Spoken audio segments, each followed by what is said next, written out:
ಗ್ರಾಮಗಳಲ್ಲಿ ಈ ವಕ್ಫ್ ಪ್ರಾಪರ್ಟಿ ಇದೆ. ವಕ್ಫ್ ಇಲಾಖೆಯವರು ಕಂಟ್ರೋಲ್ನಲ್ಲಿ ಇಲ್ಲ. ಸಮಾಜಕ್ಕೆ ಒಳ್ಳೇದಾಗಲಿ ಅಂತ ವಕ್ಫ್ಗೆ ಕೊಟ್ಟಿರೋದು, ಅದು ಎನ್ಕರೇಜ್ಮೆಂಟ್ ಆಗಿದೆ. ಅದು ಎನ್ಕರೇಜ್ಮೆಂಟ್ ಮಾಡಿರೋದು ಯಾರು? ಯಾವ ದೇವಸ್ಥಾನ ಅಲ್ಲ, ಯಾರು ಬೇರೆಯವರಲ್ಲ, ಈ ಮುಸ್ಲಿಂ ಸಮಾಜದವರು. ವಕ್ಫ್ ಅದಾಲತ್ ಅಂತ ಮಾಡಿದೆ, ತಾವು ಅದಕ್ಕೆ ದೊಡ್ಡ ಬೆಲ್ಗಾಲಲ್ಲಿ ರಂಪ ಮಾಡಿದೆ. ಅದೇ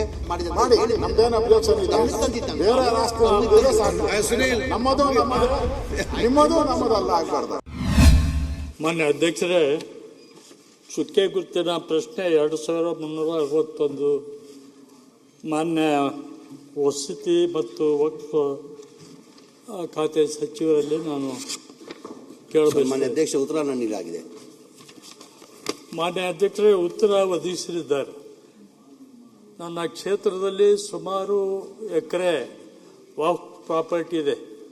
ಸುಮಾರು ಅವರೇ ಹೇಳ್ದಂಗೆ ಒಟ್ಟು 661 ಏನು ಗ್ರಾಮಗಳಲ್ಲಿ ಈ ವಕ್ಫ್ ಪ್ರಾಪರ್ಟಿ ಇದೆ. ಆದರೆ ವಕ್ಫ್ ಪ್ರಾಪರ್ಟಿ ವಕ್ಫ್ ಇಲಾಖೆಯವರು ಕಂಟ್ರೋಲ್ನಲ್ಲಿ ಇಲ್ಲ ಮತ್ತು ಸರ್ಕಾರದ ಕಂಟ್ರೋಲ್ನಲ್ಲಿ ಇಲ್ಲ. ಅದು ಖಾಸಗಿಯವರು ಅದರ ಉಪಭೋಗ ಮಾಡ್ತಾಯಿದ್ರು. ಮೊತ್ತವಲ್ಲಿ ಅಂಥೇಳಿ ಅವರು ಅದನ್ನು ಉಪಯೋಗ ಮಾಡಿ ಮತ್ತೊಬ್ಬರಿಗೆ ಮಾರಾಟ ಮಾಡ್ತಾಯಿದ್ದಾರೆ. ಅದಕ್ಕೆ ನಿಯಂತ್ರಣ. ಎಷ್ಟೋ ಸರ್ಕಾರಿ ಕಟ್ಟಡಗಳು ವಕ್ಫ್ ಪ್ರಾಪರ್ಟಿಯಲ್ಲಿ ಬರ್ತಾ ಇದ್ದಾವೆ. ಈಗ ಮತ್ತೆ ಅದಕ್ಕೆ ತೆರವುಗೊಳಿಸಿ ಕಟ್ಟಬೇಕಾದರೂ ಕೂಡ ನಮಗೆ ಪರ್ಮಿಷನ್ ಸಿಗ್ತಾ ಇಲ್ಲ. ಅದಕ್ಕೆ ಅದು ಏನಾದರೂ ಒಂದು ಇತ್ಯರ್ಥ ಮಾಡಬೇಕು. ಯಾಕಂದರೆ ನಮ್ಮ ಅಫ್ಜಲ್ಪುರ ಟೌನ್ ಸುತ್ತಲೂ ಎಲ್ಲ ವಕ್ಫ್ ಪ್ರಾಪರ್ಟಿ ಅಂತ ಬರ್ತಾ ಇದೆ. ಅಲ್ಲಿ ಏನೂ ಕಾರ್ಯಕ್ರಮ ತೆಗೆದುಕೊಳ್ಳುವ ಪರಿಸ್ಥಿತಿಯಲ್ಲಿ ನಾವಿಲ್ಲ. ಸರ್ಕಾರದ ಎಷ್ಟೋ ಕಟ್ಟಡಗಳು ಬಂದರೂ ಕೂಡ ನಾವು ಖಾಸಗಿ ಜಮೀನಿಗೆ ಹೋಗಬೇಕಾಗುತ್ತದೆ ಖರೀದಿ ಮಾಡಲಿಕ್ಕೆ. ಅದಕ್ಕಾಗಿ ದಯವಿಟ್ಟು ಈ ಸಮಸ್ಯೆಯನ್ನು ಬಗೆಹರಿಸಬೇಕು ಅಂತೇಳಿ ನಾವು ಮಾನ್ಯ ವಕ್ಫ್ ಮತ್ತು ನಮ್ಮ ವಸತಿ ಸಚಿವರಿಗೆ ಕೇಳಿ ಬಯಸ್ತಾ ಇದೆ. ಸನ್ಮಾನ್ಯ ಅಧ್ಯಕ್ಷ, ಅವ್ರ ಕ್ಷೇತ್ರದಲ್ಲಿ ಟೋಟಲ್ 566 ಪ್ರಾಪರ್ಟಿ ಇದೆ. ಅವ್ರು ಹೇಳ್ತಾರೆ ಸರಿನೇ, ಎಲ್ಲ ವಕ್ಫ್ ಪ್ರಾಪರ್ಟಿಯಲ್ಲಿ ಭಾಳಷ್ಟು ಎನ್ಕ್ರೋಚ್ಮೆಂಟ್ ಆಗಿರೋದು ಇವ್ರ ಕ್ಷೇತ್ರದಲ್ಲಿ ಭಾಳ ಕಡಿಮೆ ಇದೆ. 30 ಎನ್ಕ್ರೋಚ್ಮೆಂಟ್ ಆಗಿದ್ದು, 23 ನಾವು ಪೊಸಿಷನನ್ನು ತೊಗೊಂಡಿದ್ದೀವಿ. ಇನ್ನು 7 ಕೇಸನ್ನು ನಡೀತಾ ಇದೆ. ಅದಾದ್ರೂ ಬೇಕಾನು ಅದನ್ನು ನಮ್ಮ ಪರ ಮಾಡ್ಕೊತೀನಿ. ಇಲ್ಲೇ ಇಲ್ಲ, ಇಡೀ ರಾಜ್ಯದಲ್ಲಿ ತಮಗೆಲ್ಲ ಗೊತ್ತಿದ್ದಂಗೆ ನಮ್ಮ ವಕ್ಫ್ ಪ್ರಾಪರ್ಟಿ ಇರೋದು 1,12,860 ಎಕರೆ ಟೋಟಲ್ ಇರೋದು ಸನ್ಮಾನ್ಯ ಅಧ್ಯಕ್ಷರೇ. ಅದ್ರಲ್ಲಿ ನಮ್ಮ ಕೈಲಿರೋದೇ 20,054 ಮಾತ್ರ ನಮ್ಮ ಕೈಲಿರೋದು. ಎಲ್ಲ ಎನ್ಕರೇಜ್ ಭಾಳಷ್ಟು 17,969 ಎಕರೆ ಎನ್ಕರೇಜ್ಮೆಂಟ್ ಆಗಿದೆ. ಆಮೇಲೆ ಇಮಾಮ್ ಅಬಾಷನ್ ಲ್ಯಾಂಡಲ್ಲಿ 47,263 ಎಕರೆ ಹೋಗಿದೆ.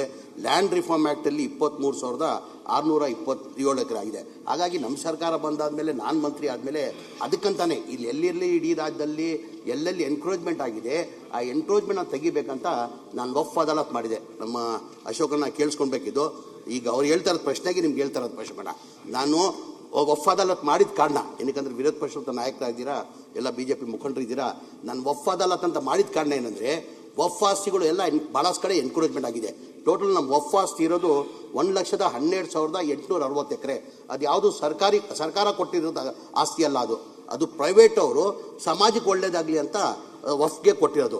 ಅದು ಎನ್ಕರೇಜ್ಮೆಂಟ್ ಆಗಿದೆ. ಎಷ್ಟು ಎನ್ಕರೇಜ್ಮೆಂಟ್ ಆಗಿದೆ? 17,000 ಏನು ಅಶೋಕನವರೇ, 17,969 ಎಕರೆ ಎನ್ಕರೇಜ್ಮೆಂಟ್ ಆಗಿದೆ. ಅದು ಎನ್ಕರೇಜ್ಮೆಂಟ್ ಮಾಡಿರೋದು ಯಾರು? ಯಾವ ದೇವಸ್ಥಾನ ಅಲ್ಲ, ಯಾರು ಬೇರೆಯವರಲ್ಲ, ಈ ಮುಸ್ಲಿಂ ಸಮಾಜದವರೇ.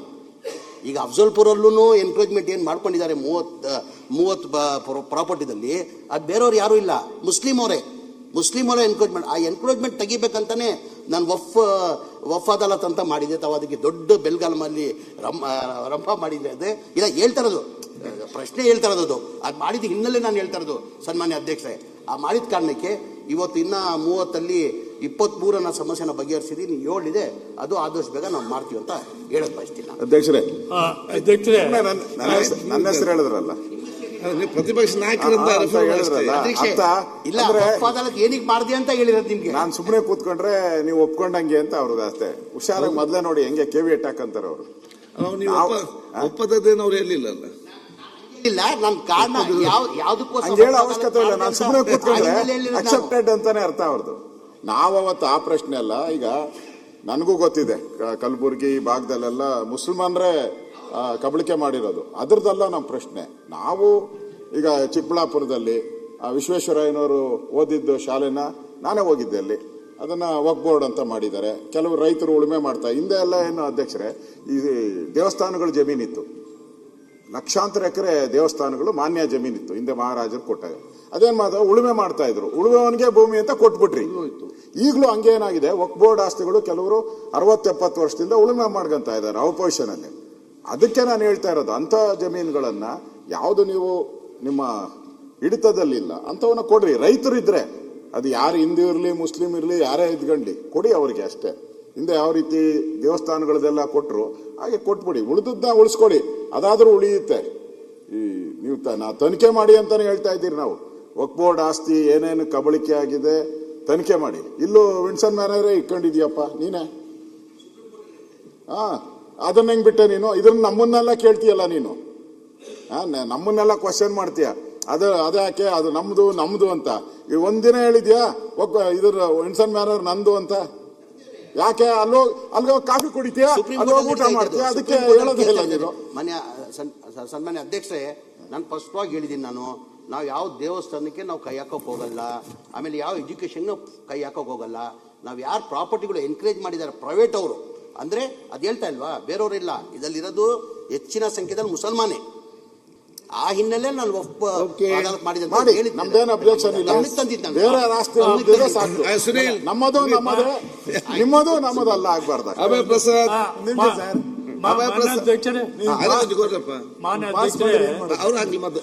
ಈಗ ಸರ್ಕಾರಿ ಬಿಲ್ಡಿಂಗ್ ಅವ ವಕ್ಫ್ ಪ್ರಾಪರ್ಟಿ ಅಂತ ಬರ್ತಾ ಇದೆ, ಅದಕ್ಕೇನು ಕ್ರಮ ತಗೋತೀರಿ? ಅಲ್ಲಿ ಡೆವಲಪ್ಮೆಂಟ್ ಮಾಡೋಕ್ಕೆ ಸಾಧ್ಯನೇ ಆಗ್ತಾ ಇಲ್ಲ. ಮುತುವಲ್ಲಿಗಳು ಅಂತ ಅದು ನಮ್ಮ ಆಸ್ತಿ ಇದೆ ಅಂತೇಳಿ ಯಾವುದೋ ಹಿಂದೇನೋ ಕೊಟ್ಟಿರ್ಬೋದು, ಅದು ಸರ್ಕಾರಿ ಕೆಲಸಕ್ಕೆ ಕೊಟ್ಟಿದ್ದಾರೆ. ಸ್ಪೆಸಿಫಿಕ್ ಕೇಸ್ ತರಿಸಿ ನೋಡ್ತೀನಿ ಸರ್. ನಾನು ಅಧ್ಯಕ್ಷ ಯಾವ ವಿಚಾರ ಬರೆದು ಕೊಟ್ಟರೆ ಬರ್ದು ಕೊಡ್ತೇನೆ. 7,900 ಚಿಲ್ಲರೆ ಎಕರೆದಲ್ಲಿ ಸರ್ಕಾರ ನಾನು ಅಫ್ಜಲ್ಪುರ್ ನೋಡ್ತೀನಿ. ನನ್ನ ಮಾಹಿತಿ ಕೊಡಿ ಡೀಟೇಲ್ ಆಗಿ.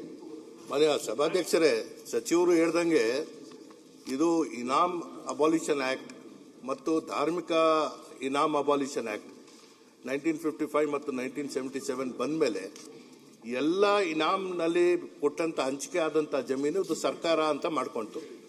ಅದು ರೀಗ್ರಾಂಟ್ ಮಾಡುವಂತ ಅವಕಾಶ ಇದ್ರೂ ಕೂಡ ಲಿಮಿಟೇಷನ್ಸ್ ಇದ್ದಂತ ಕಾರಣದಿಂದ ಆ ಸಮಿತಿಗಳು ಯಾರು ಇದರ ಮಾಲೀಕರಲ್ಲ.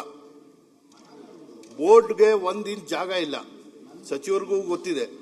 ಸೊ ಇದರಲ್ಲಿ ಏನಾಗುತ್ತೆ, ಇದನ್ನ ಅನ್ಯ ವಿಚಾರಗಳಿಗೆ ಇದನ್ನ ಬಳಕೆ ಮಾಡ್ಕೊಳಕ್ ಬರಲ್ಲ. ಇದಕ್ಕೇನಾದ್ರು ಸ್ಪಷ್ಟ ರೀತಿಯಲ್ಲಿ ಈಗ ಸಚಿವರು ಅದಕ್ಕೆ ಪಟ್ಟಿ ಮಾಡಿಸ್ತಾ ಇದ್ದಾರೆ. ಇನಾಮ್ ಅಬಾಲಿಷನ್ ಅಲ್ಲಿ ಇದ್ದಿದ್ದು ಈಗ ಪಂಜಾಬ್ ರಾಜ್ಯದಲ್ಲಿ ಇದು ಕೈ ಬಿಡಬೇಕು ಅಂತದ್ದು ಅವ್ರು ತೀರ್ಮಾನ ತಗೊಂಡಿದ್ದಾರೆ. ಸೊ ಅದೇ ರೀತಿಯಲ್ಲಿ ನಮ್ಮ ರಾಜ್ಯದಲ್ಲೂ ಮಾಡುವಂತದಕ್ಕೆ ಇದು ಮಾಡ್ತಾ ಇದ್ದೀವಿ. ಇದರ ಜೊತೆಗೆ ಈ ರೀತಿಯಲ್ಲಿ ಆಗಬಾರ್ದು ಅನ್ನೋ ಕಾರಣಕ್ಕಾಗಿನೇ ಕಂದಾಯ ಇಲಾಖೆಯಿಂದ ನಾವು ಭೂಮಿ ಸಾಫ್ಟ್ವೇರ್ ನಲ್ಲಿ ವಕ್ಫ್ ಆಸ್ತಿಗಳು ಯಾವುದು ನಮೂದಿಸಿಕೊಂಡಿದ್ದೀವಿ ಅದನ್ನ ಜೋಡಿಸಬೇಕು ಅನ್ನೋದು ಕೂಡ ನಾವು ಮಾಡ್ತಾ ಇದ್ದೀವಿ. ಇಬ್ಬರು ಕೂಡ ಅನುಭವಿಸ್ತಿದ್ರಿ, ಕೂತ್ಕೊಂಡು ಚರ್ಚೆ ಬಗೆಹರಿಸಿ. ಮತ್ತಷ್ಟು ವಿಶೇಷ ವಿಡಿಯೋಗಳನ್ನು ನೋಡಲು ಮತ್ತು ಹೊಸ ವಿಡಿಯೋಗಳ ಬಗ್ಗೆ ತಿಳಿಯಲು ಈ ದಿನ .com ಯೂಟ್ಯೂಬ್ ಚಾನೆಲ್ ಸಬ್ಸ್ಕ್ರೈಬ್ ಮಾಡಿ ಮತ್ತು ಬೆಲ್ ಐಕಾನ್ ಕ್ಲಿಕ್ ಮಾಡಿ.